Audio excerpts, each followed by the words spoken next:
palaman de tinapay. Cheese whiz. Cheese whiz. Repetimos, cheese whiz. Malaco. Fuerte. Malaco, Filipina.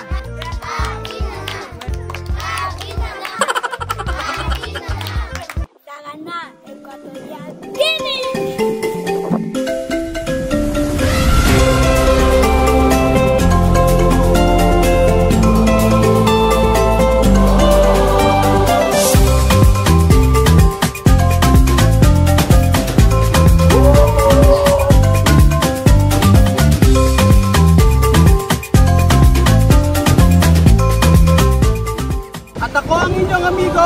Dito sa Puerto Bata, Equatorial Guinea. Nagbabalik po si Kuya Raul. Habla, buenas tardes. Buenas tardes. Buenas tardes. Oh. Kumusta po kayo? Kamusta po kayo? Kumusta raw po kayo, sabi ni Sophie. Excited po ako mga amigo dahil meron po tayong dinalang palaman na ipapalaman sa tinapay. Opo, galing pang Pilipinas at for the first time in forever, for the first time muli mga amigo ay makakatikim ang mga taga-ekuko ng produkto ng Pilipinas. At alam niyo po ang palaman na ito ay ako'y sarap na sarap, lalong-lalo na sa may monay. So ginawa ko po, nagpabili po ako ng tinapay kay Misma dahil maraming bata po ngayon dito. Sobrang daming bata, ayan o. Sobrang daming bata ngayon dito sa Ekuko. Kaya nagpabili ako ng tinapay at saktong-sakto meron po tayong palaman. Palaman na ipinagmamalaki nating mga Pilipino. Hulaan niyo po kung ano ang palaman na ito. Ang palaman na po na ito ay nagsisimula sa letter C. Letter C. O ano po yon? Ang makakahula po ay may 500. Opo. Etong palaman po nito ang gustong-gusto ko. Ang cheese whiz. Meron po tayong cheese whiz na dinala. At dala po ito ni Kuya Belgium. At saka meron po tayo ditong keso. May keso naman ako na kasi dalawa lang yun na pakete dahil mabigat magdala. So yun lang ang nadala. Actually hindi na kami nakaintindihan ni Belgium. Akala niya yung malaki na nakapak ang bibili. Sabi ko yung bote ng cheese whiz yung gusto ko. Ngunit ang nabili niya yung nakapak lang. So ang daming paliwanagan, pero at least meron po tayong dalang palaman na talaga namang maipagmamalaki ng Pilipinas, ang cheese whiz. Opo, ayan na po. Asan sa nawawala? Ayan pa mga amigo, nag-aantay na po ang mga bata dito. Kita nyo naman, excited na po ang bawat isa. Ayan, si Sophie.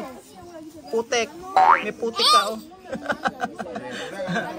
So ayan pa mga amigo, meron po ditong binili ko po sa may company namin na cheese. Alam nyo, ang kalasa po nito ay Eden cheese sa atin sa Pilipinas. So kadalasan ito pong ginagamit namin kapag pampalaman po namin sa tinapay. Masarap din po ito. Kalasan niya ang Eden cheese. Pero ito po ang dala ni Kuya Belgium na palaman. Meron po ditong cheese whiz na original at saka cheese whiz pimiento. So tingnan po natin mga amigo kung masasarapan sila sa palaman natin. At syempre po mga amigo, mas masarap po ang panes. Mas masarap po ang tinapay kapag po merong palaman na cheese whiz. Na nag-aantay na po ang mga bata. ¿Cómo te llama? Roku Matinga. ¿Cómo te llama? ¿Tu nombre? Veronica Guapa. Ito. Nami. Ito. Popo. Ito. Magdalena. Tu nombre? Pedro. Habla Pedro. Pedro Penduko. Pedro Penduko. Habla. Penduko. Penduko. Habla. Pedro. Habla Pedro. Ayaw. Habla Pedro. Penduko. Penduko. Ito tu nombre? Pedro. Oh, ha? Nombre? Moyis. Oh, Moyis. Ito. Milagrosa. Milagrosa. Sanay. Oh. Ah? Carlota. Carlota? Carlota. Oh, ito. Luna. Oh. Buenas tardes, queso. Hola, buenas tardes, Chiswis. Esto, palaman. Habla palaman. Palaman. Oh. Ay. Palaman de Tinapay. Chiswis. Chiswis. Chiswis. Repetimos, Chiswis. Chiwi. Chiswis. Chiwi. Oh. Más fuerte. Fuerte. Un aplauso para mi Chiswis. Oh, habla. Pues, Chiwi. Palaman Tinapa. Chiwi. Palaman Tinapa. Chiwi. Palaman Tinapa. Chiwi. Palaman Tinapa. Chiswis. Palaman Tinapa. Chiswis. Palaman Chiswis. Chiswis. Palaman Tinapay. Chiwi. ano, bagong gising. Bagong gising. Oh, dead yun oh. Kunin mo yung ano mo. Punta ka sa ninong, dali. Chiwi. ¿Quiénes van a clase aquí? Yo. ¿Esta cosa la habéis aprobada? Sí. Los que no han aprobado, tía Mamé no les quiere. Tía Mamé quiere los niños que han aprobado en este curso. Sí. ¿Han aprobado? Un fuerte aplauso para las maestras. Os digo que este chisme, la gente que lo van a comer hoy, van a estar tan gordos como el chisme. ¿Veis, no? Un fuerte aplauso para mi chisme. ¿Salgo? ¿Dónde salgo? Más fuerte, ¿dónde salgo? Fuerte aplauso para Filipinas. Malaco. Fuerte.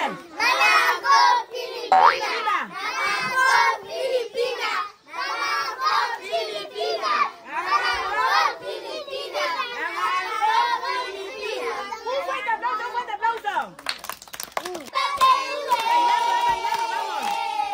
Toma, toma.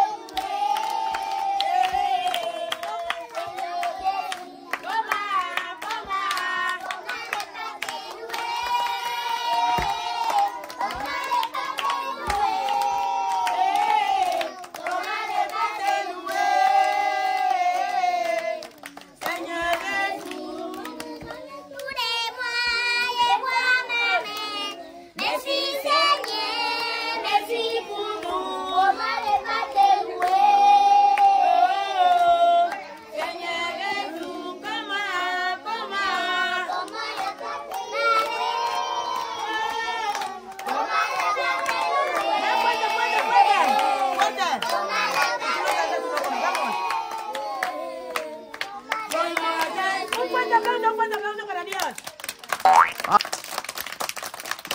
Ahora vamos a rezar. Porque este... A rezar, ¿eh? Pero Sí. tienen que querer a Dios. Sí. Amen.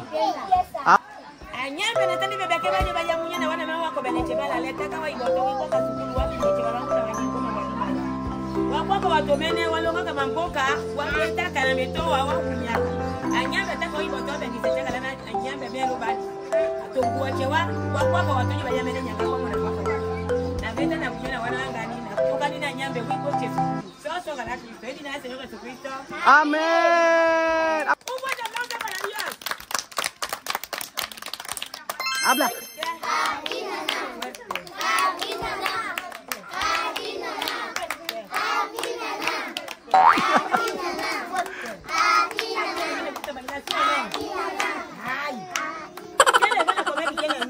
So ayan pa mga amigo, after ng intermission number ni Tia Celsa, gutom ang mga bata, kaya lahat po ay kakain na. Kakain ng sangkaterbang tinapay. O, sabihin mo nga, sabihin. Habla, sangkaterbang tinapay. O, ito. Sangkaterba. Sangkaterba. Tinapay. O, habla, sangkaterba tinapay. O, ito. Sangkaterba tinapay. Sangkaterba tinapay. Sangkaterbang tinapay. Ayan po, sarap. Mas. Aura para Mahmoud. Oh, come. Oh, Sabi mo, sarap. Sabi mo, sarap.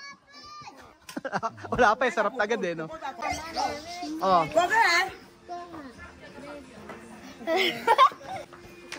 ¿Cómo ba esto? Bien. Oh, bien daw. Oh, ¿cómo ba esto? Bien. Masarap? Si Alima po ang makapagsasabi ng masarap or hindi. Di ba nakakatuwa po mga amigo na ang palaman ng Pilipinas na Cheese Whiz ay pinapakain po natin dito sa Puerto Bata.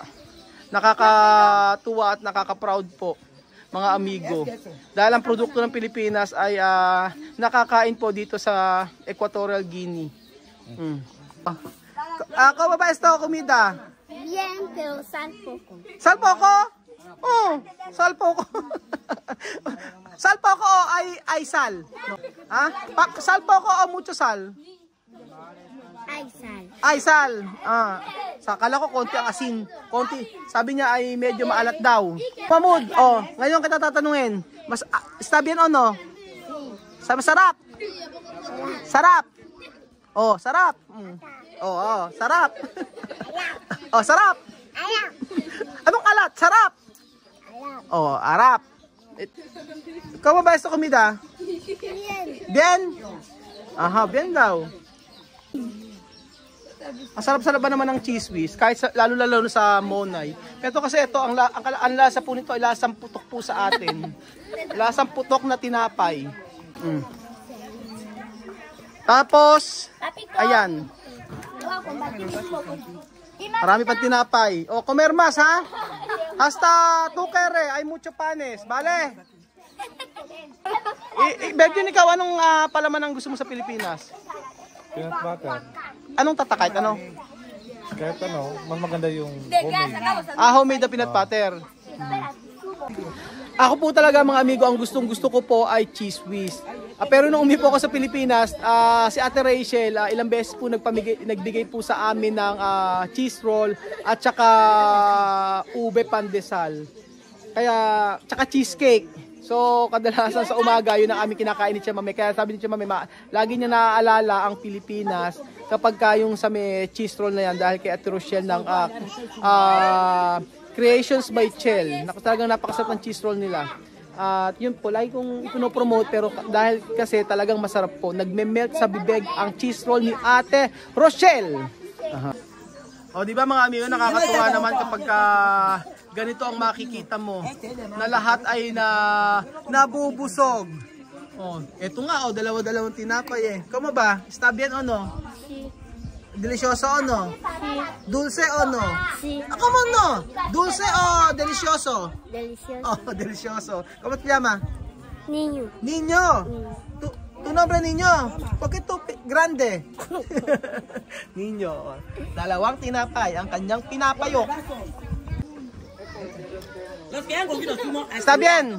Sí. Gracias por esa comida. De nada. Apir. So ayun po mga amigo, dito po nagtatapos ang ating video. Salamat po sa panonood ng video na to at bukas po uli mga amigo. Maraming salamat po kay Tia Celsa na kung saan ay nag-aasikaso ng ating feeding program dito sa Ikuku. Salamat po. Adios, hasta mañana. Salamat Pilipino. Adios. Daming bata. Ubos!